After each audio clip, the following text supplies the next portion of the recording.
Hey babes, welcome back to my channel. It's your girl Shannel Morris here. If you're new to my channel, don't forget to press that like button, subscribe button, and that bell button for a notification every time we put up a video.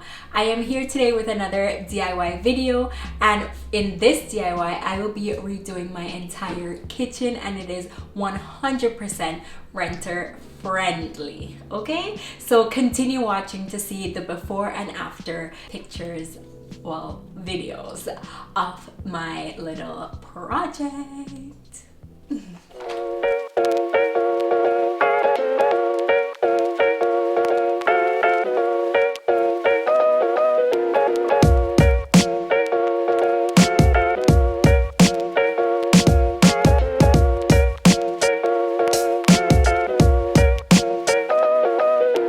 So as you can tell, my kitchen was not cute. It wasn't cute at all. The appliances was outdated. The countertops and the cupboards needed a little bit of a uplift. Like, it needed to be changed, right? And this entire process is renter friendly, like I said. So don't be scared to try it. When you're moving out, you can definitely bring it back to normal.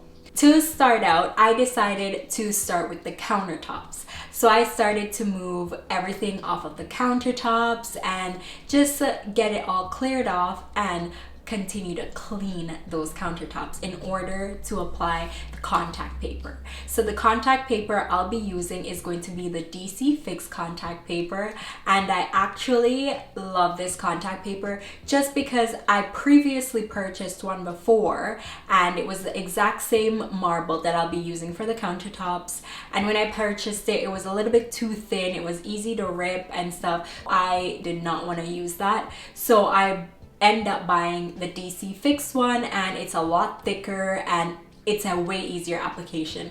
Although you do need to be very patient when applying contact paper. Believe me, if you haven't seen my DIY closet vlog, definitely check that out after this one. Okay, the tools I'll be using to applying the contact paper to the counter is going to be a spatula, a pair of scissors, and the sealant. The sealant is waterproof and it's also paintable, or you can paint over it, you get the point, right? First, I'm going to measure the countertop space with the contact paper to see what amount I actually need. Then I'm gonna cut that off. Once I cut that off, I will be laying it down, and I use this little cup just to hold it so it doesn't slip off very easily. And then I'm just going to peel back a little bit of the contact paper just to stick it on the countertop, and then I'll be able to remove the cup. So this is the most tedious part of the process. It's going to be slowly peeling back the contact paper as you go, so it's not going to be all sticky and harder to manipulate. So as you peel it back, you make sure you use that little spatula and just push out all the air bubbles that's beginning to form, if there is any, and continue and go along all the way to the back of the counter. This video is going to be a little bit fast forwarded, so don't think I'm actually going this fast. I'm taking my time and I'm making sure that everything is getting applied properly. Okay, now that I'm all done applying everything, I am going to do the final little touches of this section of the contact paper application. So this is where you use an X-Acto knife, but your girl didn't have any. I didn't have one. I misplaced mine, so therefore I actually used my eyebrow little shaver. So it worked out perfect. Well, it worked out for me. It was a little bit of a struggle, but if you have an X-Acto knife, that is like perfect. Okay, that is what you actually need in this point in time. Okay, so what I did, I used the little eyebrow razor and I cut off the excess piece at the top, and after doing that, I'm going to be using my sealant just to knead it up a little bit and make sure everything is all cute and nice and easy on the eyes. So for this sealant, I don't have the actual gun for it, to be honest, and it's gonna be way easier if you do have that as well. But what I did use my hands, in order to apply the sealant to the back of the wall and the contact paper to make it look more pleasant. After applying the contact paper to that section of the countertop, it went well, I must say. It was time to move to the island section. So the island section, it's a little bit tricky because I do have a sink and I have to kind of manipulate a little bit around the sink. So what I did, I applied it the exact same way that I applied the other section, but when I got to the sink area, I kind of had to cut the contact paper in order to get around the sink.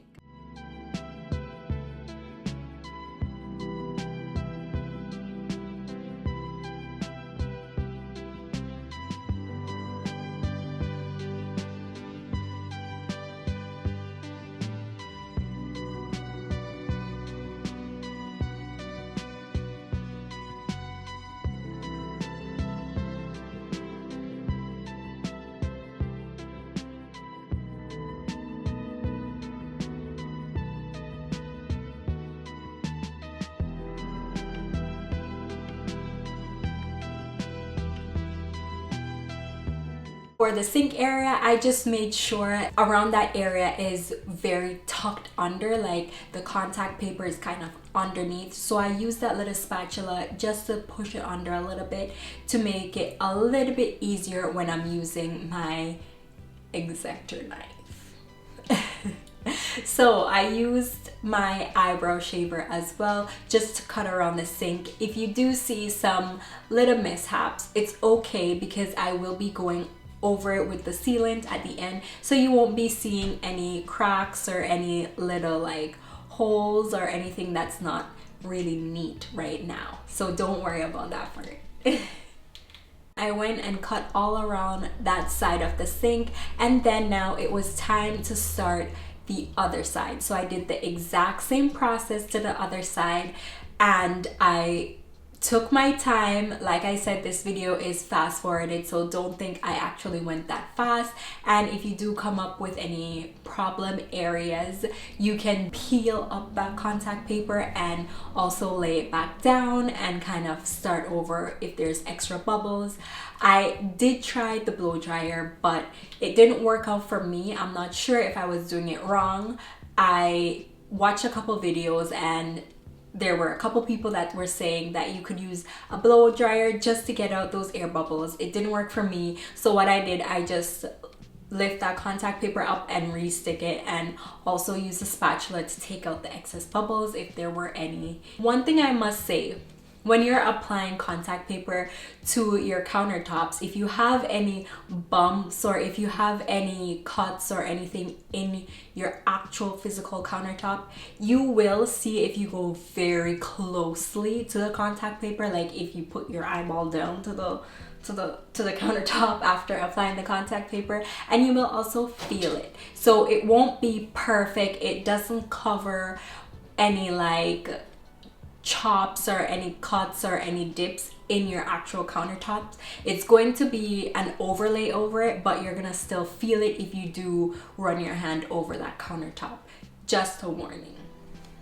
As you can see, there are two little square pieces that are missing on this on the sink area. So that is where I'm going to apply those two patches of contact paper. And I'm gonna take my time, the same process, make sure everything is tucked under the sink area, and then use my little X-Acto knife to cut any areas that I need to cut. And another tip, when applying contact paper to your countertops, don't overlap it. If you have any, like this section that I'm doing, I'm not going to overlap it. I'm going to push it as close as possible to that other section that I did and make the contact paper kind of touch each other but not overlapping each other, because when you overlap it, that's when you get the bumps.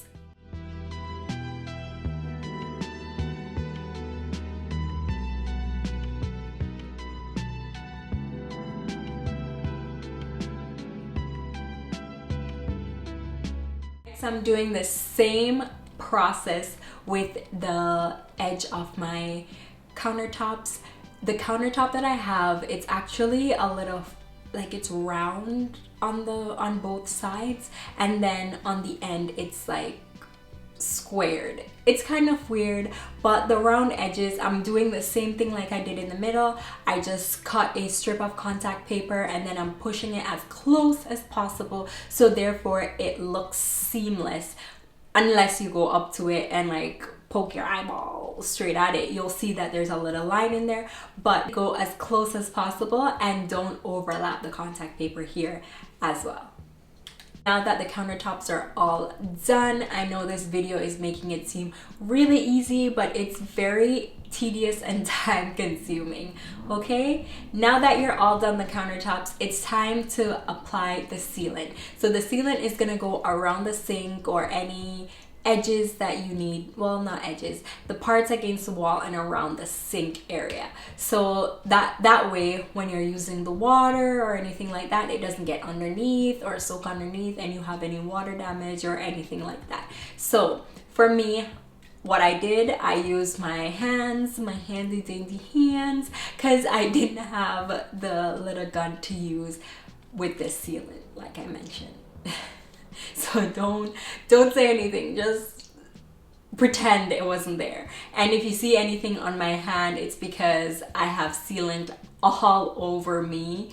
Now that the countertops are all done and completed, woohoo, it is now time to start with the cupboards. So right now my kitchen is a hot mess, a hot mess, because everything is like out and everywhere, and that's okay because it will look cute afterwards. But I removed all the cupboard doors and everything, and I also removed the handles from the cupboard doors in order to apply the contact paper. So what I will be doing in this process is I will be applying the contact paper and then painting it.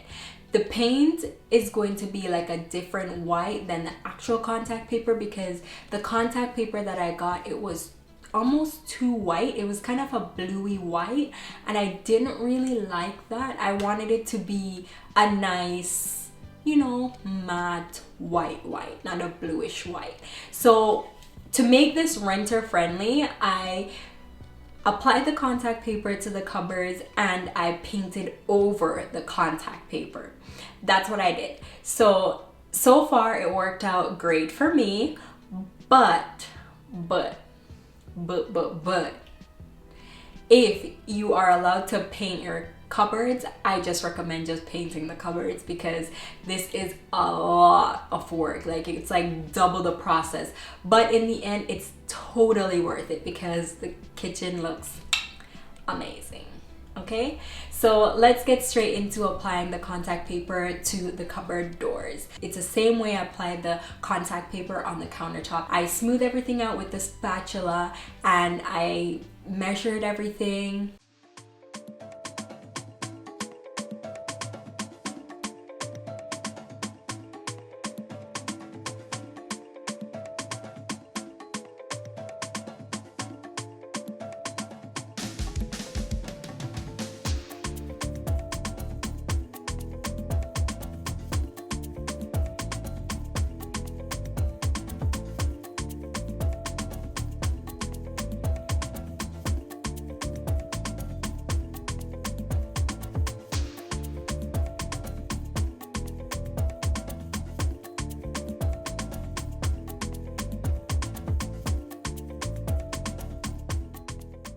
And this is how the cupboard looks after applying all the contact paper, and I'm in love.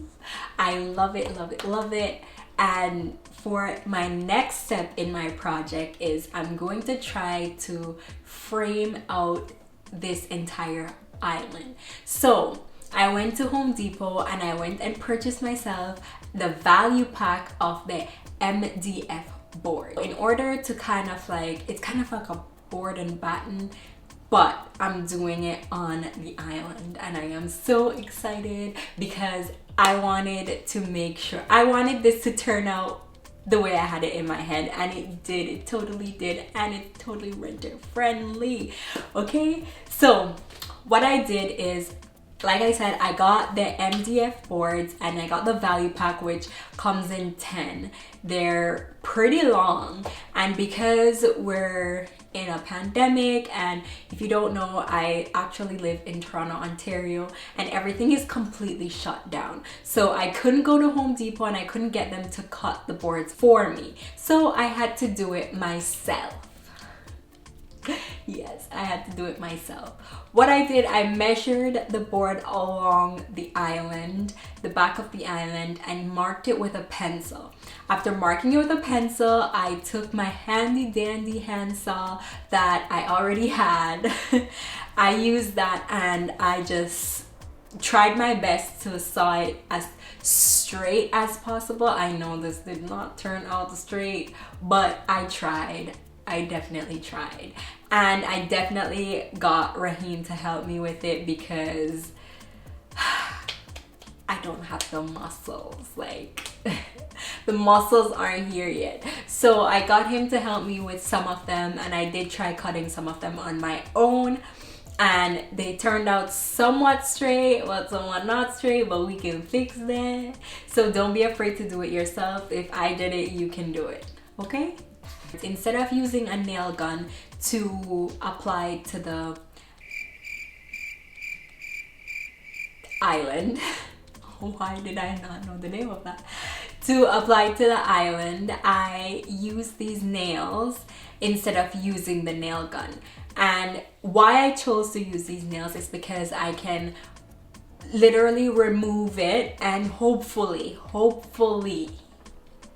it will be way easier than using the actual nail gun, where I won't be able to find where I actually like applied it to there. And I only put around 3 nails in this long board because it's very thin, it's light, it won't fall down, it's pretty sturdy. I checked it and everything, so I only did 3. I did 1 at each end and 1 in the middle, and it worked out perfect. So I continued this process to frame out the entire island and cut everything that I needed to cut and place everything where I needed to place it. After doing that, there were little cracks in the connector parts where I framed out the entire island. And to fill those parts out, I used my polyfiller, the same thing that you can use on walls to fill any nail or screw holes that you might have done. I use that to fill out these little cracks, and then afterwards I smooth it out, make sure everything is all smooth and nice. So when I do paint this over, it looks seamless.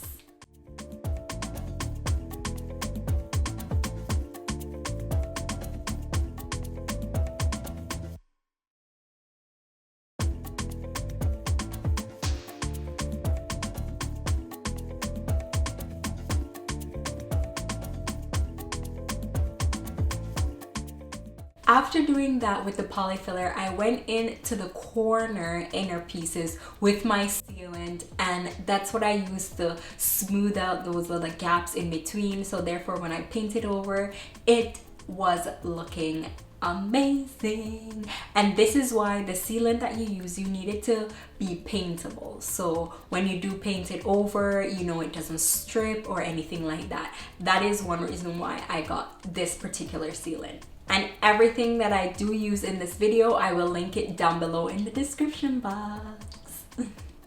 After all that, now it's time to paint. We are winding down to the last few stages of this DIY process. So after I did all of that board and batten and everything is looking great, the contact paper is holding up and everything, I started painting. So I used the paintbrush to paint the edges of the MDF boards and the little corners. I used a paintbrush to paint those. And the bigger spaces, which is the cupboard doors and in the middle of the island and stuff like that, I use the paint roller.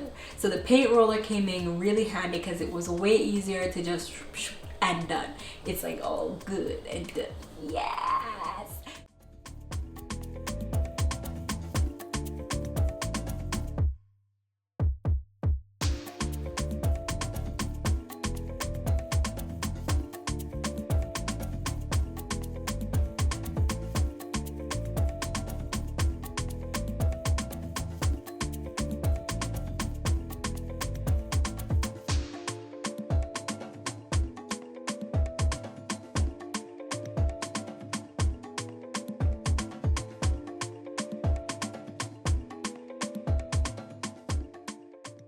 So this is the finishing product after painting the cupboard doors and letting them dry for a couple hours. I think it was a couple hours. I think it was a couple hours. I then put on the handles. Same handles that I took off. I didn't get any new ones. I could have got new ones. I was thinking of getting new ones off of Amazon, but I didn't. I just stick with the ones that I had. So I used this little skewer. I used a skewer stick and poked the hole of the previous hole of where those handles were through the contact paper, and you know, put back those handles on the cupboards.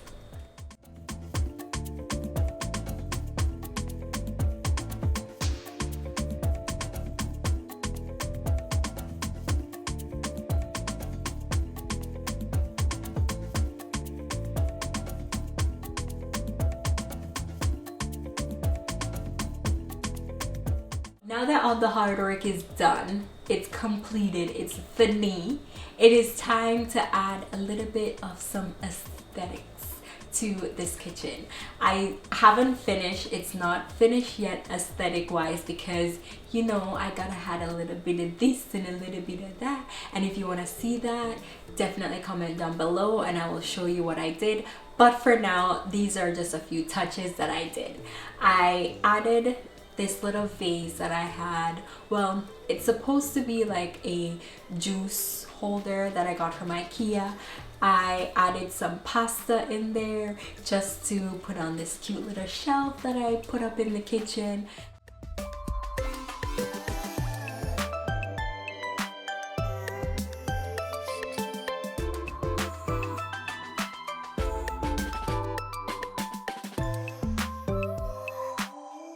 And I also got these little spice jars from Amazon. I added my spice in there, and my labels for that I got from Amazon as well, and I love it. I love the size of the jars. I'll link everything that I'm using down below, and I'll also put my DIY closet video in the description box as well, because I redid my entire closet and that was renter friendly as well. So back to the aesthetics.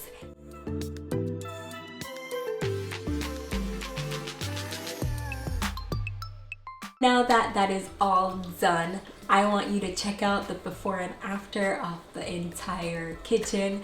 It turned out beautiful. I love it.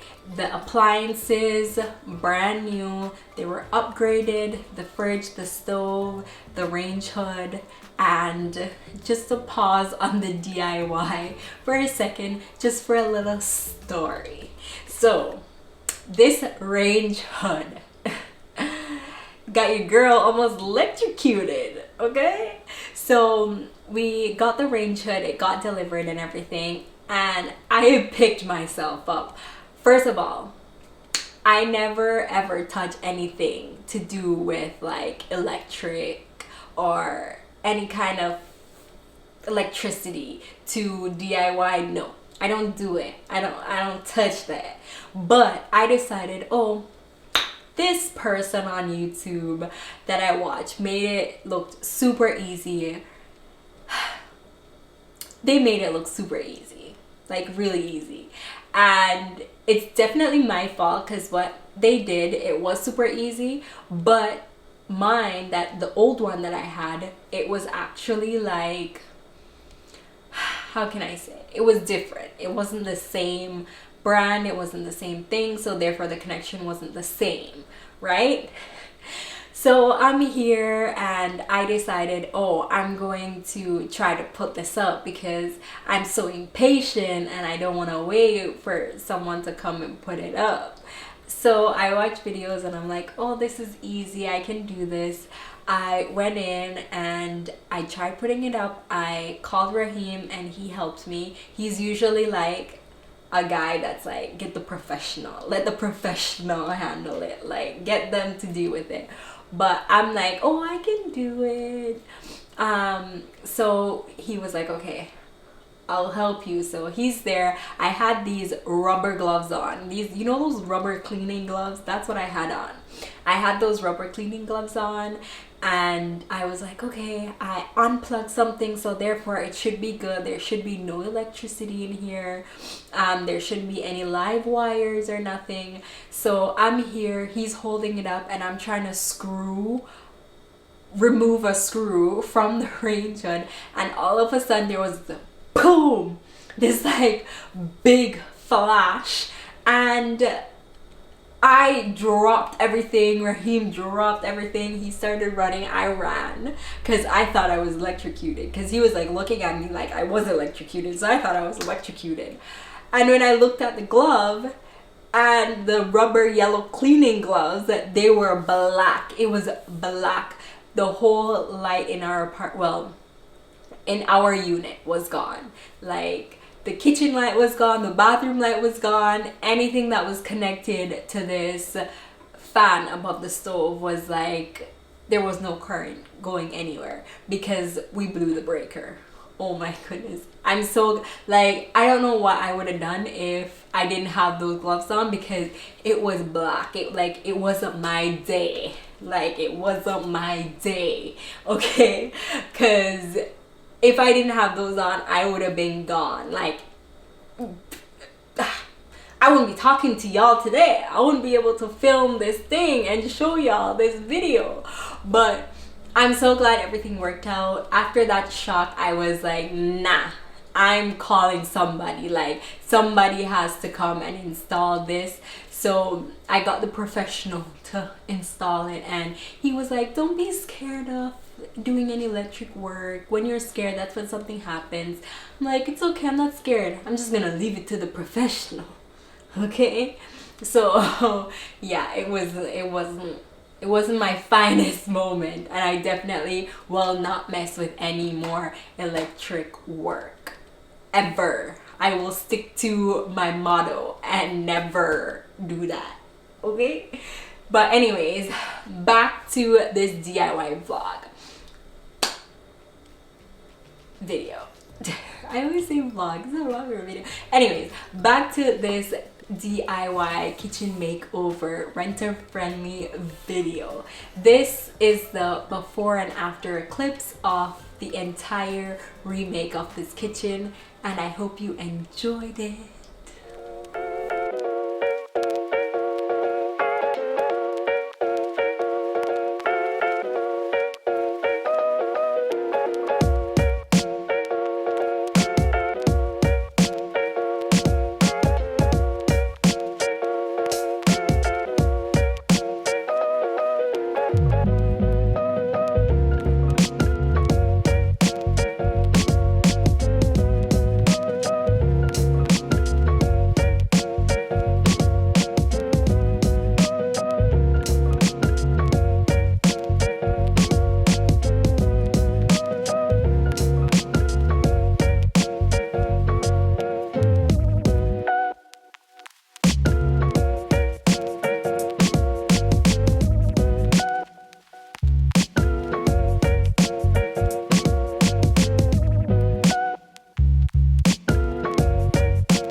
I hope you guys love this remodel I did. I am super proud of it. It's my biggest one yet.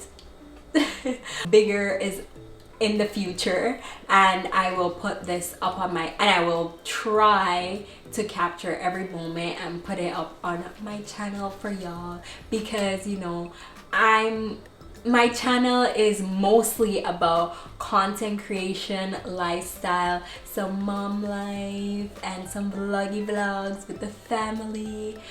But you know, I splash a little DIY in there sometimes, and your girl is a model, so I try my best to create those content creation around modeling and photo shoots and all that jazzy jazz, you know.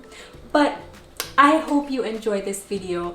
Definitely don't forget to press that like button, that subscribe button, and that bell button for a notification every time I put up a video. You know some love or no? So I will see you in my next video. Bye, babes.